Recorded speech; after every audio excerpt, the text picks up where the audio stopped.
Music presents Jamapur. DJ Jamanto, DJ Jamanto, अंदर के कहतारू अपनिया रहो नौतन के कहेलू की हवे भाता रहो लागे सिवा नजी लगी जा रे तो रहबे गोपालगंज जी जा रे तो रहबे हसनपुर जी जा रे अंदर के कहतारू अपनिया रहो नौतन के कहेलू की हवे भाता रहो लागे सिवा नजी लगी जा रे तो रहबे हुसैनगंज जी जा रे तो रहबे हसनपुर जी जा रे DJ Mixing Madanpur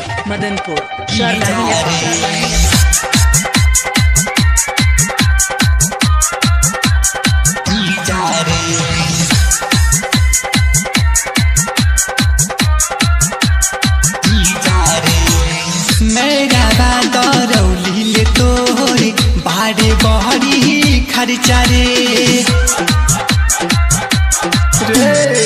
मेरा बादरौली ले तोरे बाड़े बहरी खर्चा रे यही लगन में शादी चाले लगी न कवनो खर्चा रे रोजे रोजे जिया दे खोजे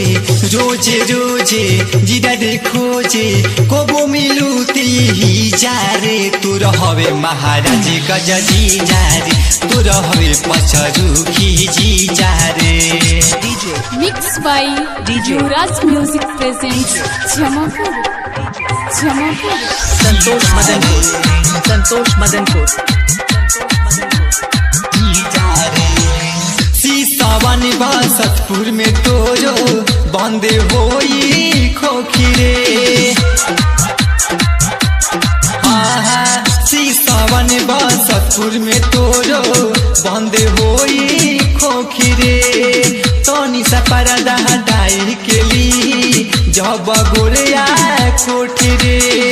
लकड़ी न बिही गजे छुए के छोड़ी जैबे बढ़िया तो नली ही ढोड़ी भीतर से माना पसी जा रे तो रहबे रघुनाथपुर जी जा रे तो रहबे भगवानपुर जी जा रे Mixed by Yuvraj Music presents Jamapur. Santosh Madanpur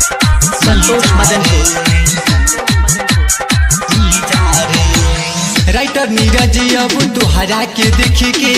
भैले अब दीवाना रे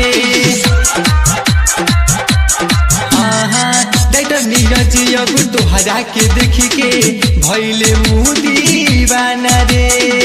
कहल साकिरी तुहरे चलते पागल कहेला जमाना रे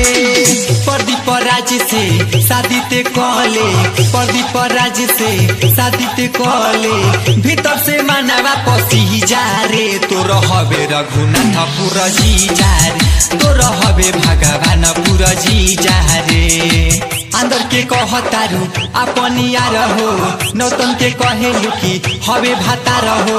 लागे सिवा नजी लगी जा रे तो रहबे गोपालगंज जी जा रे तो रहबे हसनपुर जी जा रे।